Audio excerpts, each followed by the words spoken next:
Dober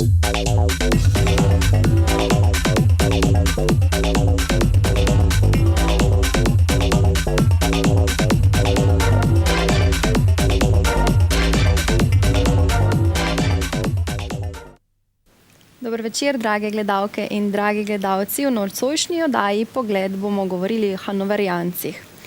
Nocoj je z nami zopet naš gost Goran Ajtič, ki ga verjetno naše gledalke in gledalci že dobro poznate. Vendarle, da še na kratko predstavim, Goran Ajtič je ljubiteljski zgodovinar in neizčrpen vir informacij, kar se tiče zgodovinskih tem, tako da tudi danes imava eno za obdelati.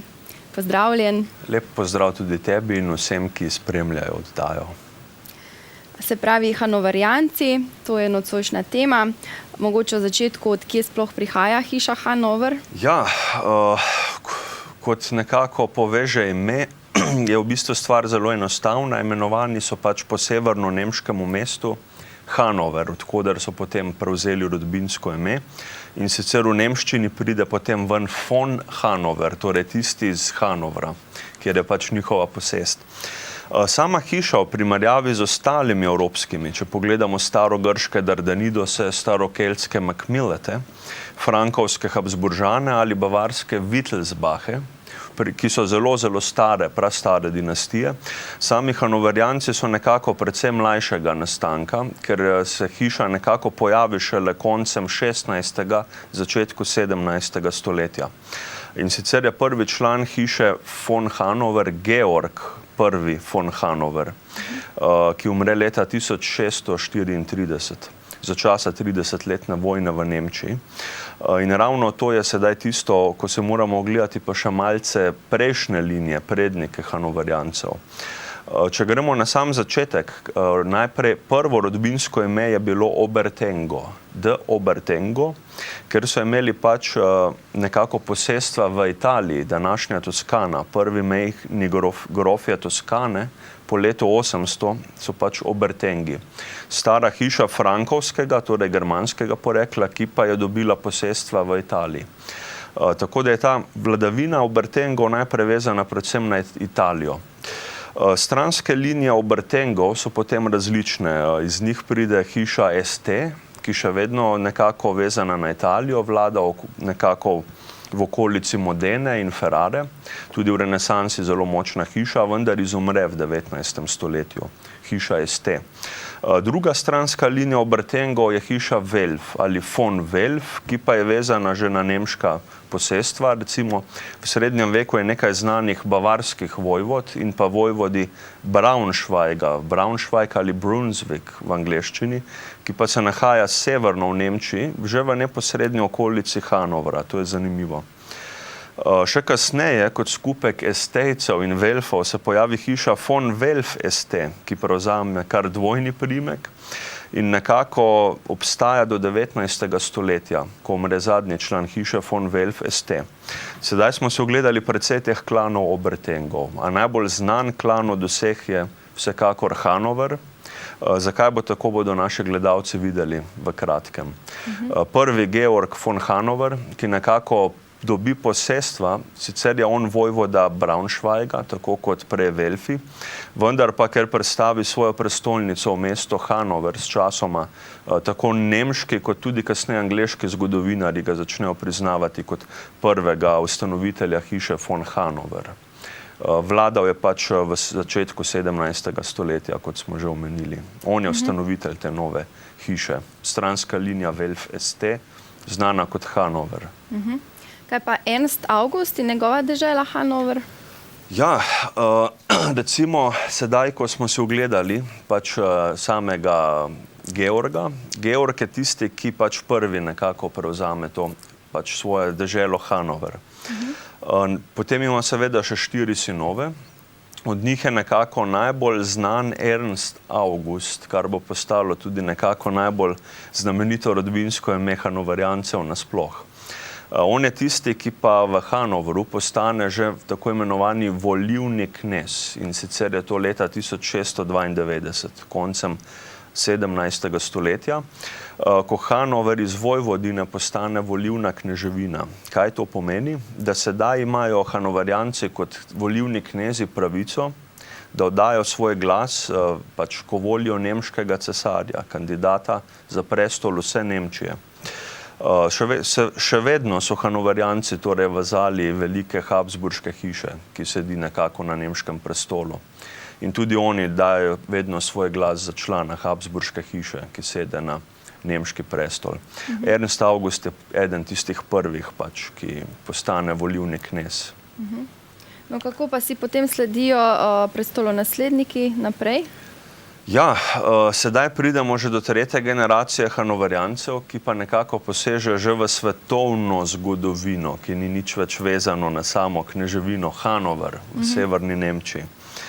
To pa je zopet Georg, vnuk Georga oziroma sin Ernsta Augusta ali Georg II, bolj znan v Vojvodini Braunschweig ali v Hanovru. Ampak tukaj pridemo že nekako, ta Georg II je rojen leta 1660, umrl pa 1727, torej v prvi polovici 18. stoletja. Je prvi pomembnejši Hanoverijanec. Zakaj je tako? Ker on je tisti, ki leta 1714 prevzame prestol Anglije oziroma kraljevine Velike Britanije. To je pač prva nemška hiša, ki pride po spletu okoliščin na britanski prestol. Sedaj se bo ogledala še malce to povezavo z Anglijo oziroma kakšna je Anglija pred nastopom Hanoverijancev. Iz prejšnjih oddaj, ko smo imeli recimo oddaji Škotska ali še prej v sami Angliji, vemo, da v 17. stoletju v Britaniji vlada škotska hiša imenovana Stuart, škotski klan Stuart, ki je prišla na angleški in na irski prestol. Stuartom nekako koncem 18. stoletja angleški parlament dobesedno prepove prestol v Britaniji, ker se ohranijo samo še katoliške linije, kar pa angleškemu ljudstvu in parlamentu ni po godu. Vemo, da je tam nekako ustavna monarhija, vlada parlament, religija pa je strogo protestantska, kar je Anglija še dan danes. In nekako si želijo Angleži, angleški narod, protestantskega kralja, ne glede na to, ali bo domačin ali bo tujec. In tukaj vemo, da zadnja Stuartska kraljica, prva in obenem prva kraljica Velike Britanije, ki odloži angleško in škotsko krono in si nadane britansko krono, je Anne Stuart, ki vlada začetku 18. stoletja. Ker žal ženska pač nima potomstva, se nekako parlament odloči za njenega daljnega, obenem pa najbližjega bratranca z evropskega kontinenta, ki pa je protestantske veroizpovedi. Sama kraljica ima več bližjih bratrancev, vendar so vsi katoliški Stuarti. To pač ne pride v poštev. Parlament se odloči torej za Georga von Hanovera, ki je zelo oddaljen bratranec kraljice Anne Stuart, ker pač ena od njegovih prednic je tudi Stuartskega porekla in tukaj je povezava Georga Hanovera z Britanijo in s kraljico Ano. Tako leta 1714, ko Ana umre, pride pač on na britanski prestol in od takrat dalje je Anglija vezana na protestantsko nemško dinastijo. Postanejo pa najmočnejša hiša sveta. Tako, ravno z nastopom Hanoverijancev sila usode nekako želi, da takrat, ko Hanoverijanska hiša zasede prestol v Londonu, je Angliji usojeno, to bo obdobje 18. in 19. stoletja, britanske zgodovine, kar si bova sedaj nazorno ogledala. Takrat je nekako Angliji usojeno, da postane največja kolonialna izkoriščujoča velesila sveta, bomo uporabili to besedo. Vemo, da Britanci so znali zelo dobro opreči, pa tudi izkoristiti svoje svetovne kolonije, kar je tudi nekako narekovala hanoverijanska politika. V 18. stoletju in tudi v 19. so Hanoverijanci tako močni, da zasenčijo tudi nekako vse te prastare hiše Evrope, močnejši od francoskih Bourbonov in tudi od nemških Habsburžanov. Tistih 200 let pač pripada njim, 18. in 19. stoletje. No, v tem času velja tudi nekako, da v Angliji sin sovraži očeta, princ ima svoj dvor in tekmuje s kraljem. Res je. To se zanimivo pokaže že za časa vladavine samega Georgea I. Georg II. Hanoverijanski ko pride na britanski prestol, postane kralj Velike Britanije in Irske z imenom George I. Hanover, kot rečejo Angleži. George, seveda britanska različica nemškega Georga. Prvi zato, ker še nikoli ni bilo pred njim kralja, ki bi mu bilo ime George. Vlada sicer dobrih 13 let, od 1714 do 1727. In že njegov sin in prestolonaslednik, bodoči angleški kralj George II. Je tisti, ki svojemu očetu kontrira, ki nekako Georgea I. ne razume ravno dobro. Zanimivo, da omeniva še to. Sam George I. vse življenje ostane zakrknjeni Nemec. Nikoli ne prevzame angleških navad, nikoli se ne nauči jezika angleščine. Vse življenje zna samo nemško in se za svoje novo kraljestvo bolj malo briga. Še vedno vlada kar iz celine. Raje ima svojo volilno kneževino Hanover kot kraljestvo Veliko Britanijo, kar angleškemu parlamentu odgovarja nekako, da lahko sam vodi politiko. George II. Pa je tisti, ki nekako očetu že kontrira, tudi njegova žena, princesa Ansbashka, žena bodočega Georgea II. Oba dva sta nekako proti očetu in George II. Za razliko od očeta se že nekako čuti Angleža in se celo nauči jezik svojih podložnikov, ker ga pač to zanima. Njegov dvor je nekako dvor bodočega Georgea II. Nekaj časa v Hanoveru, potem pa tudi v Londonu, ker iz Londona nekako lažje kontrira očetu, ki je še vedno v Nemčiji. V Hanoveru. To so taki čudni odnosi oče-sin v hanoverijanski hiši, kot bomo videli še vnaprej. No, če se lotiva še nekoliko mode, v 18. stoletju je modi vse, kar je nemško. Ja, vsekakor, vsaj za Anglijo velja to. Če je bila prej stoletja dolgo vezana bolj na francosko kulturo, ker prejšnje hiše so bile kraljeve hiše Anglije, so bile bodisi francoskega, bodisi škotskega, se pravi keltskega izvora in je bila francoščina prevladujoči jezik elite. Sedaj v 18. stoletju, ko pride na prestol nemška dinastija, v Angliji nekako postane priljubljeno vse, kar je nemško. Ravno nasprotno pa v Nemčiji, kjer je več dežel, ker ni samo eno kraljestvo ali ena vojvodina, pa postane priljubljeno vse, kar je angleškega, se pravi tisto, kar je z otoka. Nekako ta izmenjava kultur. In tudi določene nemške knežje hiše se takrat zelo štejejo v ponos, če so bodisi prek poroke, bodisi prek daljnega sorodstva v sorodstvu s hanoverijansko hišo, ki sedaj vlada Angliji. To je tudi obdobje velikih baročnih skladateljev, recimo Georg Friedrich Händel, ki pride iz nemške Saške, v London ravno tako postane največji angleški skladatelj 18. stoletja. Pride pa na vabilo hanoverijanskih kraljev. George I. in George II. Ga imata zelo v čislih, ker pač komponira dvorno glasbo in skrbi za dvorno etiketo. Tudi njegov tajnik Johann Schmidt, tajnik Händla, pride z njim in v Angliji enostavno postane John Smith. Določena nemška imena se dajo zelo dobro nekako prevesti v nemščino. To je zanimivo, zanimivost tega obdobja. No, če se lotiva še Georgea II. In njegovih dveh vojn. Ja, no, leta 1727, ko George I. umre, pač vendarle zavlada njegov sin in nekako Anglijo in Hanover, obe deželi kroji po svojih merilih. On je tisti, ki zna nemško in tudi že angleško. Malce za spoznanja bolj priljubljen v Angliji, vendar ne preveč bolj kot njegov oče. Samo za spoznanje. Morda zaradi kulture, ker pač pripelje Händla in ravno takrat, ko je kronanje Georgea II. Tistega leta, 1727, Händel pač zloži zelo znamenite skladbe, Bog obvaruj nam kralja, ki poje razne poje o kraljevski veličini in o njihovi vladavini. In od takrat dalje vsak naslednji britanski monarh do današnjih časov, ohranilo se je to dobrih 200 let, vedno izvajajo isto skladbo ob kronanju, Händlovo skladbo iz tega opusa. George II. Je pač prvi, ki mu pač Händel to napiše. Poskrbi pa tudi, George II. Je bolj ali manj v vojni, ves čas, in sicer njegovo vladavino do leta 1760, ko George II. Umre, zaznamujeta dve veliki globalni vojni. Sicer je to avstrijska nasledstvena vojna, ki poteka v 40 letih 18. stoletja, ko je George II. Kot zaveznik nemške cesarice Marije Terezije v vojni proti Franciji zoper Ludvika XV.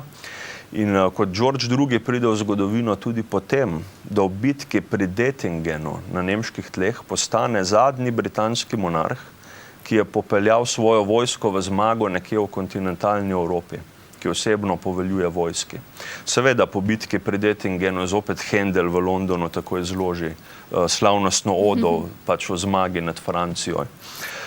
Druga vojna, ki potem zajame Georgea II., je malce kasneje in proti koncu njegovega življenja. In sicer je to 7-letna vojna, ki dan današnji zgodovinarji, predvsem vojaški zgodovinarji, pripisujejo pomen prve svetovne vojne, že v 18. stoletju. Ko gre George II., britanski, v zavezništvo s Prusijo, Friderikom Velikim in pa s Portugalsko, kjer vlada strogi minister Carvalho, ki smo si ga ogledali v oddaji o Portugalski. In sicer te tri dežele, Anglija, Portugalska in Prusija, gredo v vojno zoper celo Evropo in cel svet, zaradi seveda ameriških in indijskih kolonij. Nasprotniki Georgea II. So Francija, Španija, Avstrija, Švedska in Rusija. Vse to se bojuje zoper Anglijo in Portugalsko. Vendar nekako Angležem in Portugalcem vojno na koncu uspe dobiti, to je zanimivo. George II. Tega ne doživi, ker umre 3 leta pred koncem 7-letne vojne. Leta 1760. No, v splošni zgodovini se vendarle potem ne šteje to kot svetovna vojna. Ne, vendar določeni vojaški zgodovinarji še vedno to priznavajo, zanimivo. Prvo vojno in drugo, ki sta bili v 20. stoletju, štejejo za drugo in tretjo svetovno vojno. O tem bomo imeli tudi neko posebno oddajo. George II. Je znan tudi še po neki kulturni ustanovi, in sicer je to British Museum, ki je danes svetovno znan muzej v Londonu. Leta 1753 položi temeljni kamen za gradnjo in kasneje seveda odprtje Britanskega muzeja, ki zaobjame nekako zanimivo ime, je Britanski muzej. V resnici gre pa za, bomo rekli, zbirko svetovnih raznoraznih artefaktov, skulptur, ker Britanija takrat že nekako vlada večini sveta in Angleži so znani po tem, da iz svojih kolonij radi odnašajo dragocene predmete. Vse to pristane v Britanskem muzeju Georgea II. No, vendarle je bil zelo kulturno osveščen, bi lahko rekli. Tako, zanimal se je za glasbo in za muzeje, to mu ne moremo očitati. Nekoga, ki ga je še vredno omeniti, je princ Friderik in usoda njegove hčerke Karoline. No, tukaj pridemo zopet do tiste nesrečne hanoverijanske lastnosti. Sin Georgea II., znameniti princ Friderik, ki je še bolj svobodomiselnih načel kot njegovi predniki, nenehno potuje po Evropi. Zato, ker zopet kontrira svojemu očetu, kralju Georgeu II. In se seveda ne razumeta. Umre že zelo kmalu za posledicami prehlada, in sicer, ko je gost monaškega kneza v mediteranski Evropi. Leta 1751 Friderik umre, tako da očeta nikoli ne nasledi na britanskem prestolu. Njegovi otroci, recimo znana sta brat in sestra George in Karolina, otroka princa Friderika. Karolina je ena od tistih hanoverijanskih princes, ki pa ima najbolj gorljupo usodo. In to je tudi zgodba, ki si jo moramo ogledati. Karolino poročijo v rosni mladosti na danski dvor, ker Velika Britanija, George II. Zagovarja zavezništvo pač z Dansko, ki je ravno tako protestantska. Tako pride Karolina v jarem z neprizanesljivim danskim kraljem Kristijanom VIII. Oldenburškim, kjer pa je kralj nekako retardiran in na nivoju 10-letnega otroka je ženska nenehno željna ljubezni in pozornosti. Kralj tega seveda ne more dati. V tistih časih kot tujka, Nemka oziroma Angležinja, Karolina na danskem prestolu, se najde uteho ravno tako pri priseljencu, in sicer je to nemški zdravnik Struensee, ki v 18. stoletju vpliva na danskega kralja in reformira deželo. Vendar pa, ko je njuna afera razkrita, pride do krutega obračuna. Kraljevi privrženci Struenseeja obsodijo na smrt, ker je pač zapeljal kraljevo ženo in ker je reformiral deželo, kar plemstvu in duhovščini na Danskem ne odgovarja.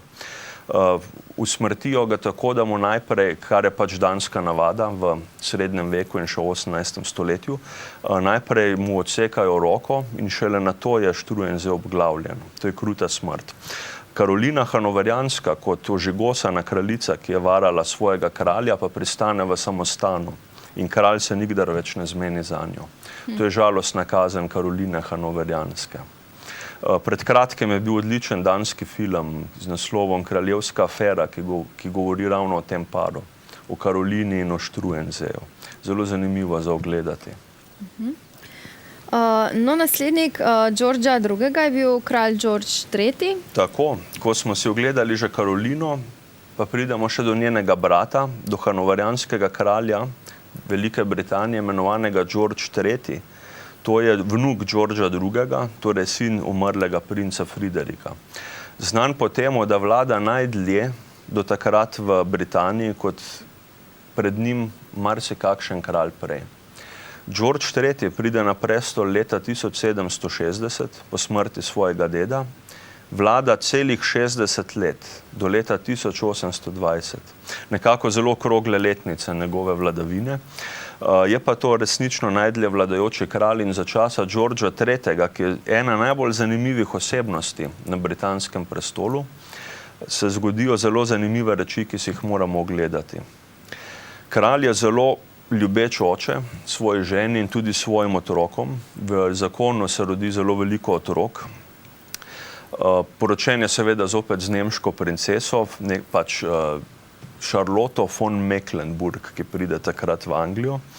Prvi angleški monarh v vsej zgodovini, ki si nikoli ne vzame ljubice, ki je resnično zaljubljen v svojo ženo.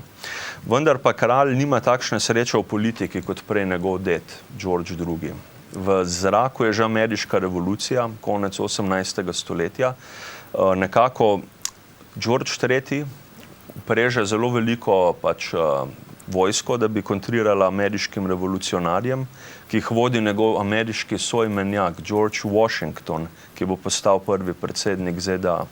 Kralj George III. Poleg britanske vojske opreže tudi hanoverijanske čete, ker še vedno vlada Hanovru, nekaj tudi hesenskih najemnikov iz Nemčije in pa seveda indijanskih plemen. Staroselci v Ameriki se odločijo, da se bodo bojevali za britansko krono proti ameriškim kolonistom. Vendar je vojna neuspešna za Anglijo. ZDA nekako postanejo takrat republika, država, ko se odcepijo od Anglije. To so 80. leta 18. stoletja, da si gledalci lažje predstavljajo. In že 5 let po tej izgubi kolonij, ko Britanija izgubi vojno in velik ugled v Evropi zaradi ameriških kolonij, se Georgea III. Loti norost. Hanoverijanci imajo v krvi neko norost, kot se izkaže. Veliko članov je trpelo tudi za tako imenovano hemofilijo. To je problem. George III. Postane nor, po svojih hodnikih grajskih začne tekati samo v spalni srajci ali v spodnjicah, nekako govori samo v odvajanju in v uriniranju, takšne stvari ga zanimajo. Tako da mora britanski parlament najti primernega zdravnika, to je nek doktor Willis, ki potem zdravi Georgea III. Včasih ga zvežejo na stol, včasih ga zvežejo na posteljo, prisilno ga hranijo, dokler se kralj ne bo kulturno obnašal. Uporablja tudi hude kletvice nekako, včasih obsuje, psovke uporablja za ženo in za otroke, ki jih je imel sicer tako rad in vsi so nekako frapirani. Vendar v roku enega leta, ta norost se dogaja leta 1788, ko George vlada že 28 let. V enem letu kralja nekako spravijo nazaj. Dr. Willis je zelo uspešen in kralj se začne zopet lepo obnašati in ko se vrne na prestol, ima pred seboj še dolgih 32 let vladavine kot ugleden mož. To je zanimivo. Ne? Za njega pa je značilno, da je nekako začel vajati bonton, ne? Ja, kar se je kralj pozdravil, se je pač nekako zopet posvetil glasbi. Skladatelj njegovega deda Händel je takrat že seveda pokojen.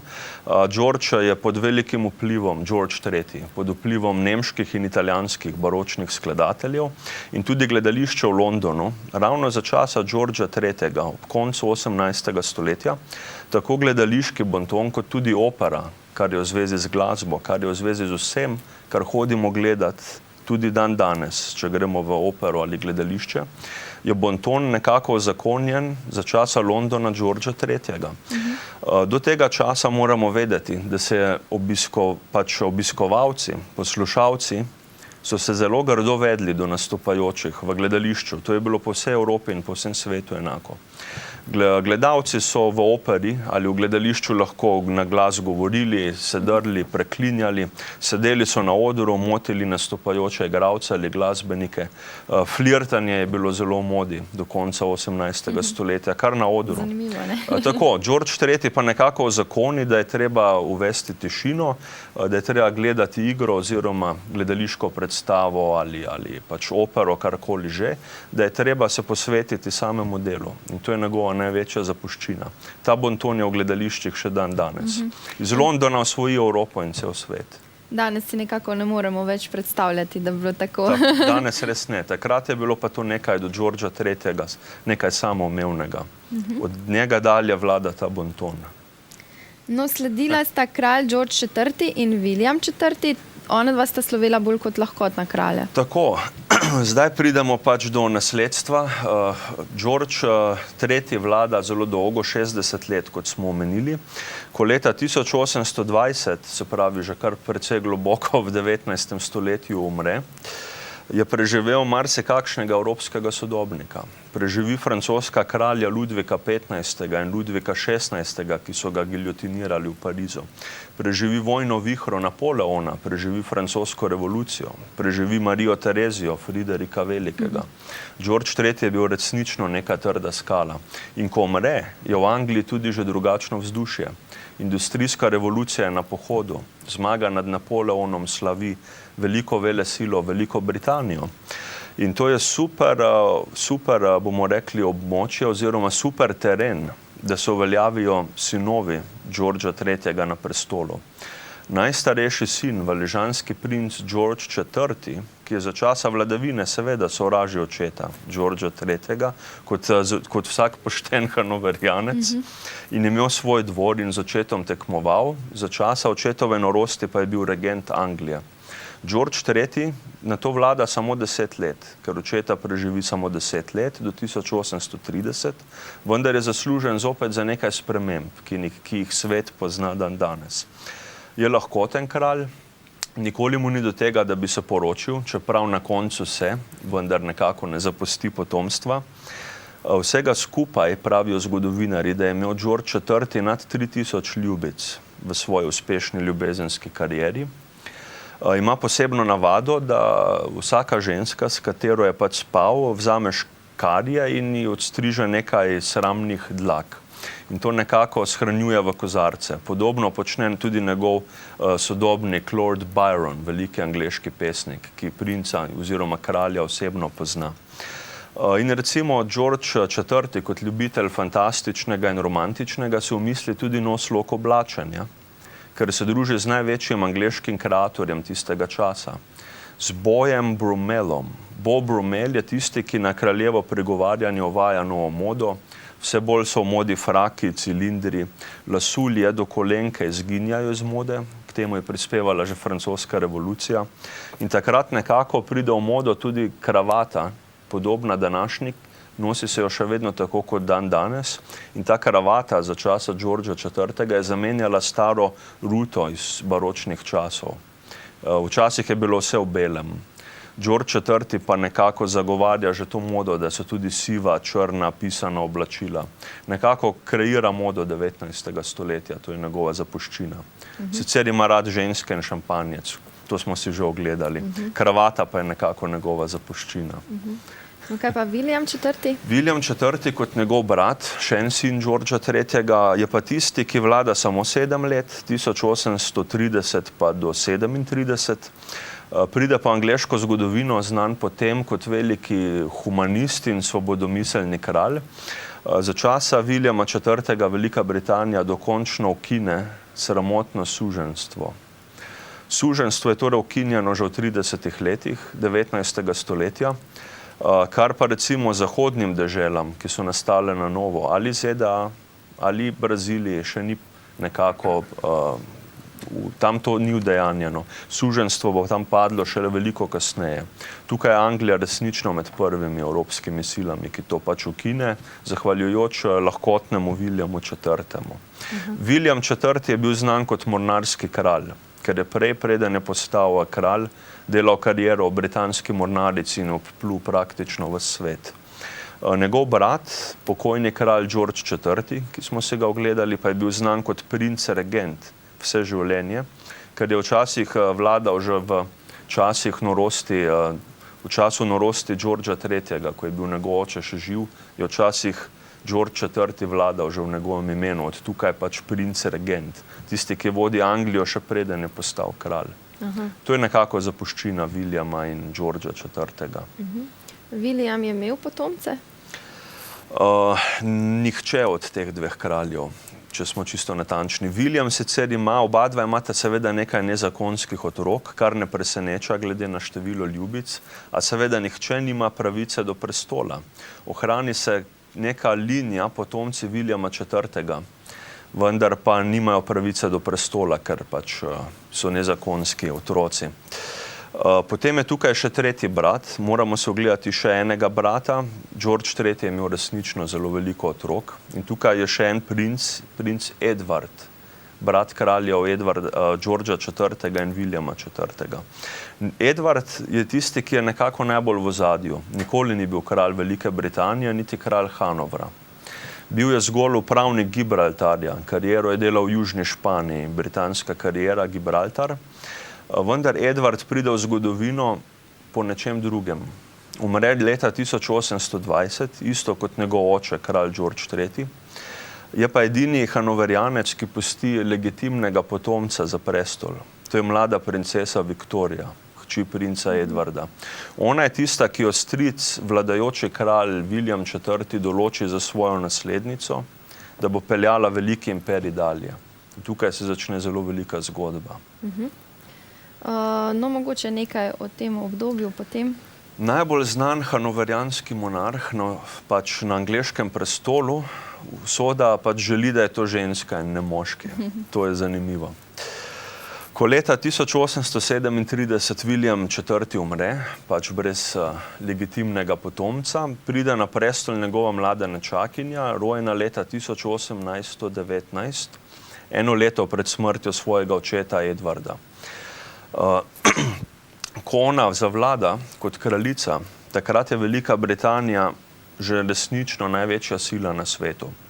To je prva polovica 19. stoletja. In tukaj so vse te hanoverijanske, sedaj Viktorijine kolonije.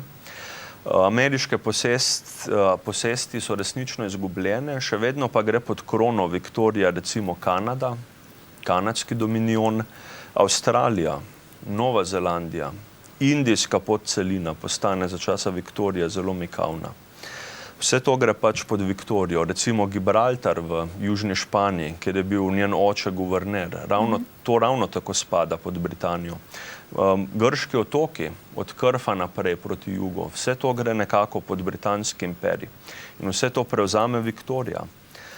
Kot mlada kraljica je nekako precej radoživa, ni tako konzervativna, kot jo poznamo dan danes. In je precej podobna na začetku svojim dvem stricem, pokojnima kraljama, Georgeu IV. In Williamu IV.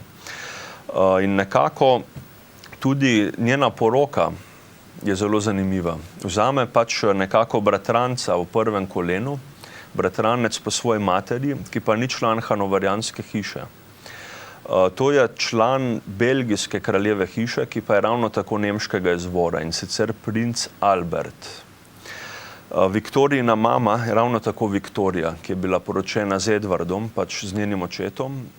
Viktorija ima pač nečaka Alberta in Albert postane pač sedaj mož kraljice Viktorije. In to je zakon, ki je zelo, zelo srečen, neverjetno. Običajno so bili ti zakoni sklenjeni iz politične vezi, hladni in nekako zelo turobni. Tukaj pa ne gre za to. Mlada zaljubljenca, tisti čas, mlada Viktorija in mladi Albert sta narodov vzor. Celotna Velika Britanija je pod vplivom tega para, takrat se veliko mladih parov odloči za poroko, istega leta, kot sta se odločila onedva, ker nekako to posnemajo. Kraljica Viktorija nenadoma zagovarja poroko in tradicionalne vrednote, kar sta njuna strica prej kontrirala. Kraljeva strica sta se branila poroke, to je zanimivo. Ona, čeprav je enako radoživa, pa kljub temu zagovarja poroko in nekako družinsko življenje in da tisti človek, s katerim si poročen, mu moraš biti zvest. Greh je imeti ljubimce. Tako nekako mislita Viktorija in Albert in to uvajata pač na podložnike. No, potem je sledila Krimska vojna. Ja, če je njen zakon srečen, politika Viktorije je precej hitro razgibana. Vemo, da Britanija na vrhuncu svoje moči, takrat se tudi že okrutni kapitalizem vzpenja za časa viktorijanske Britanije. Takrat je že marsikaj nekako bomo rekli, na kocki. Britanija nekako se zaplete v vojno zoper carsko Rusijo, kar je takrat nenavadno, ker Rusija je bila vedno njena zaveznica, običajno proti Franciji ali proti kakšnim drugim sovražnikom. Leta 1853 do 1856 traja pa Krimska vojna, kjer pa gre Britanija, Viktorija, v zavezništvo s Francijo in s Turčijo zoper Rusijo, ker Rusija je ogrožala Turčijo. In Britanija tega ne more dopustiti, namreč zaradi Indije. Viktorija se ustraši, da če bo Rusija porazila Turčijo, bo kmalu prišla na meje Indije in ruski vpliv lahko seže do Indije, kar pa britanski kroni ni v interesu. Zato tukaj gre pač na stran Francije in Turčije proti Rusiji in Viktorija na koncu zopet triumfira. Britanija v vojni zmaga, je pa to bolj takšna, bomo rekli, pirova zmaga, ker imeli so zelo velike izgube proti ruski konjenici, britanska vojska. Kljub temu Viktoriji uspe dobiti vojno. No, prej si govoril o mladem zaljubljenem paru, vendar potem je sledila smrt princa Alberta leta 1861. Tako.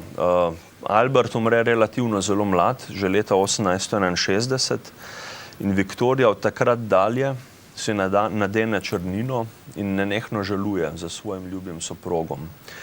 Zanimivo je tudi to dejstvo, da ga je preživela za celih 40 let, ko je umrla leta 1901 in nikoli ni pozabila na svojega ljubega soproga.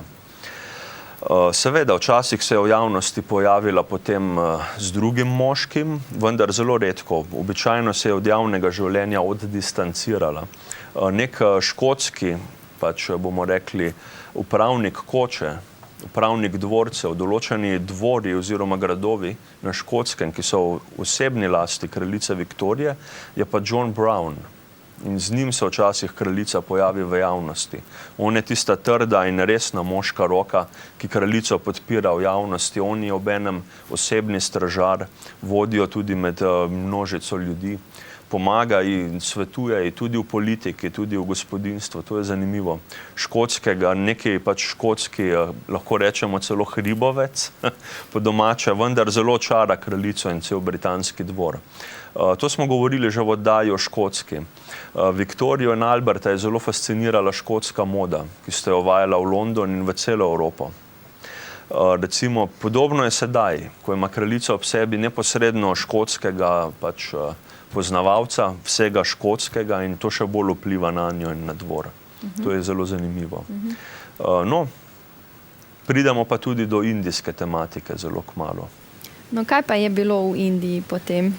Ja, če je Viktorija v Evropi pod vplivom vsega škotskega, kar pač nekako se odraža na evropskem kontinentu, kar se tiče pa sveta, pride pa v modo morda tudi vse, kar je indijskega, ker Indija je takrat tudi, seveda vemo, pod britansko krono in Viktorija ima zelo, bomo rekli, premetenega ministerskega predsednika, ki takrat vodi britansko politiko, to je pač Sir Benjamin Disraeli.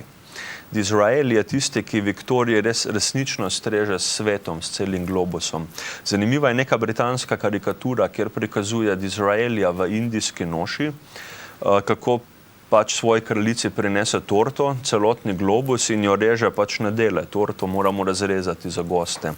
Največji kos je tam, kjer je Indija. tam odreže pač Izrael, Indijo, največji kos sveta in svečano ta kos ponudi pač takrat že malce ostareli Viktoriji.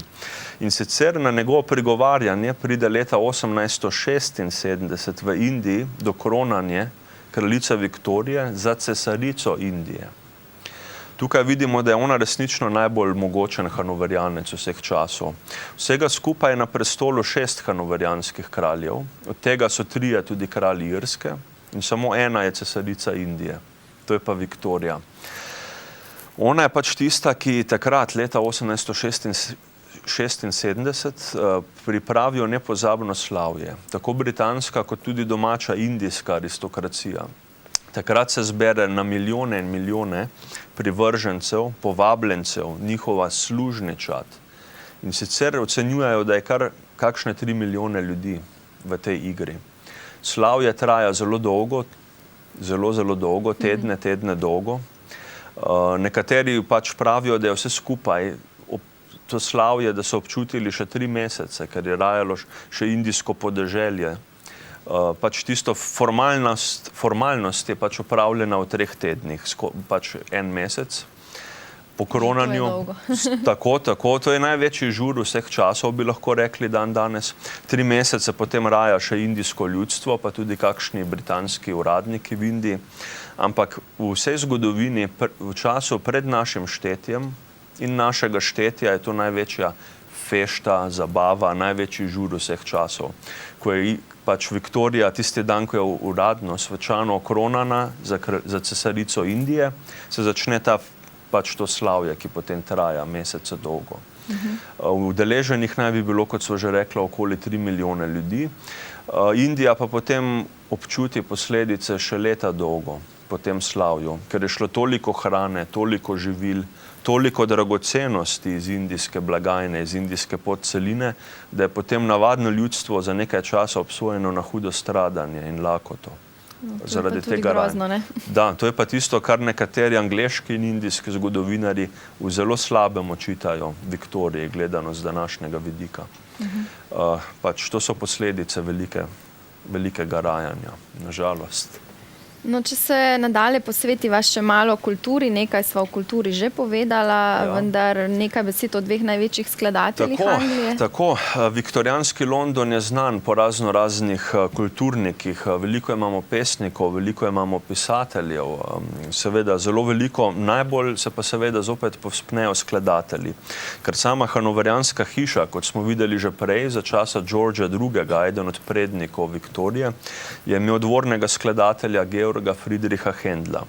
Sedaj, viktorijansko obdobje, Viktorija je ravno tako nekako vezana na 2 skladatelja, ki pa zopet nihče od njiju ni Anglež, to je zanimivo, ker takrat je glasba znanost še evropskih skladateljev. V začetku njene vladavine pride znameniti nemški skladatelj iz Hamburga, in sicer Felix Mendelssohn, ki očara pač Viktorijo in takrat še princa Alberta z igranjem na klavir in skladanjem veličastnih simfonij. Mendelssohn je v duhu ravno tako doma v Angliji. Se šteje bolj za Angleža kot za Nemca. Sicer izvira iz stare judovske hamburške hiše, kjer so pač v rodbini sami bančniki, tam je doma denar in tudi on kot otrok je vzgajen za pravega džentlmena. V Angliji pač sklada v duhu vsega angleškega in škotskega, to so njegovi motivi. Kasneje, ob koncu kraljice Viktorije, proti koncu 19. stoletja, pride pa še en skladatelj slovanskega, češkega izvora, in sicer je to Antonín Dvoršak, ki pa je mojster vokalne glasbe. Dvoršaka častijo od Washingtona pa do Moskve, po vsem svetu. V Londonu, v Angliji, Angleži nekako izrazijo največje spoštovanje in večkrat mora napisati kakšno vokalno delo za ali londonske filharmonike ali za filharmonike v Birminghamu. To je nekako to kulturno obdobje viktorijanske Anglije. Predvsem je v ospredju glasba. Apetit hanoverijancev po glasbi je neustavljiv. Saj tako je tudi prav, ne? Res je. No, pa še zgodba o Jacku Razparaču, tudi to naju še čaka danes. Ja, najbolj temačen del vladavine kraljice Viktorije. Torej, kot vemo, je ona zadnji, šesti monarh, zadnji monarh hiše Hanover na britanskem prestolu, poročena z Albertom, princem iz druge nemške knežje hiše. Rodbinsko ime Alberta je von Sachsen-Coburg-Gotha, trojni priimek, vendar potomci Viktorije in Alberta ta priimek spremenijo. Za časa prve vojne se preimenujejo v Windsor. Von Sachsen-Coburg-Gotha so današnji Windsorji, potomci Viktorije in Alberta, vendar to ni več hanoverijanska hiša, gledano z vidika iz vidika oče-sin je to linija Windsorjev. Hanoverijanci so samo še zaradi svoje prababice, Viktorije. Ampak njuni sinovi, Viktorija in Albert, imata ogromno otrok. Pridejo na marsikakšne evropske prestole oziroma se princese poročijo na evropske dvore.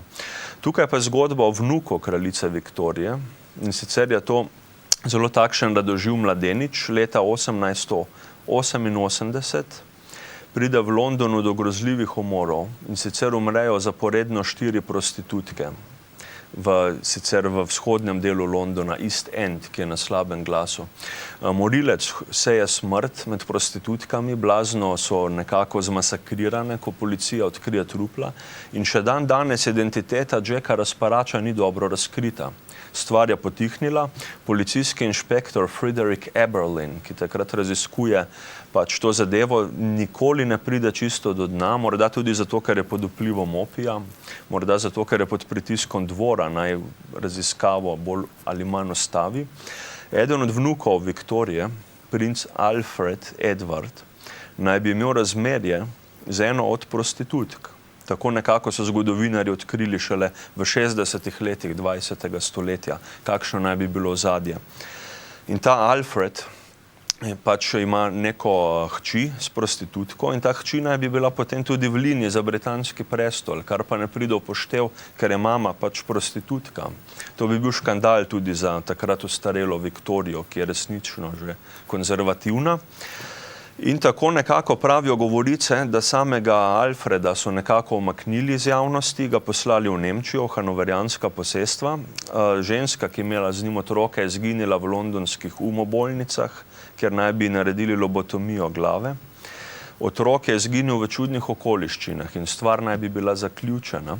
4 kolegice te prostitutke so pa vedele, kaj se je dogajalo. Da je član kraljeve hiše spal z njihovo kolegico in da sta imela otroka, in so začele te govorice nesramno širiti po Londonu, kar pa kraljevi hiši ni v interesu. Zato naj bi bil na delu nek kraljevi kirurg po imenu William Dull. Naj bi imel nalogo, da te 4 prostitutke izginejo. Kako bo to storil, je njegova stvar. Vemo, kaj se je zgodilo, 4 brutalni umori, in tudi sam kirurg je nekako izginil iz zgodovine. Pravijo, da naj bi dvor uredil tako, da je tudi on izginil v eni od umobolnic, ker naj bi po opravljenih umorih tudi njemu naredili lobotomijo. To je ta legenda, kako je dvor reševal te težave. To je malce v megli, to je samo mit. Tukaj ni nikakršnih teorija, da. Tukaj ni dokazov, vendar je to nekako najbolj verjetna razlaga. To je to. Žalostno obdobje. Ja, žal, tudi to se dogaja, ne? Kaj pa potem hanoverijanci na celini? Ja, s kraljico Viktorijo leta 1901 ugasne hanoverijanska linija v Angliji, kjer so vladali Angliji. Sama dinastija do današnjih dni se je seveda ohranila, in sicer na evropskem kontinentu. Tukaj se moramo ogledati zopet leto 1837, ko je Viktorija zavladala Britaniji kot mladenka. Takrat se kraljevina Hanover loči od Velike Britanije, kjer zavlada eden od njenih stricev, in sicer je to hanoverijanski kralj Ernst August I. Brat kralja od Georgea IV., Williama IV. In brat Edvarda, Viktorijinega očeta. Tukaj se bo moška linija ohranila in v Hanovru se vedno rojevajo potem moški potomci. Sicer sin Ernsta Augusta I. In sicer je to Georg V., imenovan Georg Slepi. Kralj Hanovra leta 1866 svojo kraljevino Hanover znotraj Nemčije izgubi zaradi vojne, ker takrat je Otto von Bismarck, železni nemški kancler, na silo združuje Nemčijo v enotno cesarstvo in Hanoverijanci morajo v izgnanstvo na Habsburški dvor v Avstrijo. Hanover je pač priključen Prusiji in seveda Nemčiji. In tako si nekako potomci Ernsta Augusta I. samo še titularno delijo naziv kralj Hanovra. Tako je še do dan danes. Sin Ernsta Augusta I. je Georg V., ki izgubi kraljevino. Potem so pa njegovi potomci, ki nosijo vsi zanimivo eno ime Ernst August. In sicer Ernst August II., III., IV. in dan danes Ernst August V., ki je trenutni glavar hiše Hanover in samo pač naslovni titularni kralj Hanovra. Je pa tudi v zelo daljnem nasledstvu za britanski prestol. V primeru, če bi izumrli vsi Windsori, ki vladajo Angliji dan danes, bi prišli zopet na prestol potomci Ernsta Augusta V. To je zanimivo nasledstvo. No, on pa tudi nekako nosi to bolezensko stanje v sebi. Tako, mož je bil pred kratkim v bolnišnici. Govorice so seveda krute, da ne bomo komu zdaj storili zopet kakšne krivice. Norost Hanoverijancev se včasih odraža malce v nesramnosti. Pred leti, mislim, da leta 2000, je Ernst August bil zasačen strani nemških medijev, kako je uriniral na turški paviljon v Hanovru in nekako ožalil turško skupnost, ki v Nemčiji ni nekako majhna. Turki imajo kar precejšno večino in potem so ga nekako ožigosali za nesramneža, za rasista, za nacionalista in podobno. Seveda se je opravičil, stvar ni tako kritična, kot je izgledala, vendar nekako se dogajajo čudne reči včasih v družini. Poročen je z znamenito monaško princeso Karolino, Ernst August, in pač ona dva bosta sedaj nadaljevala rodbino Hanoverijancev. Ima tudi že 2 sinova. Najmlajši Ernst August VI., če bi kdaj sedel na Hanoverijanskem prestolu. Je pa letnik 1983, najmlajši Hanoverijanec, Ernst August VI., ki je študiral v Angliji. V lasti ima tudi več gradov v Nemčiji, tako da mladeniču najbrž ne gre slabo. To je zanimivo. Med prvo vojno, recimo, Hanoverijanci so vodili tudi določen del nemških čet, ki so se bojevale proti Angliji. To je bilo zanimivo. Takrat je bil zelo znameniti Ernst August III., ki je bil general nemških čet. To je ded današnjega Ernsta Augusta V. Med drugo vojno je bil Ernst August III. Zelo velik nasprotnik nacizma in Hitlerja in družina imela zato velike težave. Kljub vsem nevšečnostim so preživeli do današnjih dni. S tem, da ne vladajo več niti Hanovru, niti Veliki Britaniji. Del zgodovine v Evropi so ustvarili, sedaj so pa nekako, lahko rečemo, na čakanju. Najboljši izraz. Mogoče. Zanimivo, da so vladali Angliji v tistih 2 stoletjih, ko je bila dežela v najbolj v razcvetu in najmočnejša. To je ta hanoverijanska zgodba. No, to pa tudi nekaj šteje, ne? Res je. Pa na čakanju, seveda. Če se lahko izraziva malce porogljivo. Ja. No, tole je bila spet kar obsežna tema, veliko informacij je bilo spet, mislim, da je bilo kar zanimivo za naše gledalke in gledalce. Hvala ti za tale pogovor. Hvala za vabilo. Vam, drage gledalke in gledalci, pa seveda hvala za pozornost in nasvidenje tudi prihodnjič.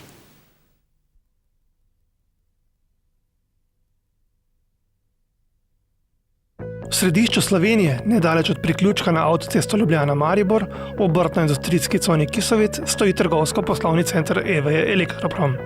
Podjetju z več kot 45-letno tradicijo nudimo tehnično blago in opremo za elektroinštalacije, vodovod, ogrevanje, klimatske naprave, belotehniko, akustiko, gradbeni material, talne obloge, orodje za male in velike mojstre in opremo za vrt. So opremo tudi dostavimo in zmontiramo, saj imamo izurjeno ekipo monterjev, ki izvajajo storitve elektroinštalacij, inštalacij vodovodnih in ogrevalnih sistemov ter servise klimatskih naprav in gorivcev. Novost je oddelek ekološke in domače hrane s ponudbo hrane za diabetike in hrane, ki ne vsebuje glutena. Pri nas lahko v večnamenskem prostoru organizirate tudi poslovna in druga srečanja, saj je prostor opremljen z brezžičnim internetom. Po želji pa vam postrežemo tudi s prigrizki in pijačo iz našega bara Sedmica. Obiščite našo spletno stran www.elektroprom.si ali nas pokličite na 03 56 57 150. Vabljeni v poslovni center EVE Elektroprom.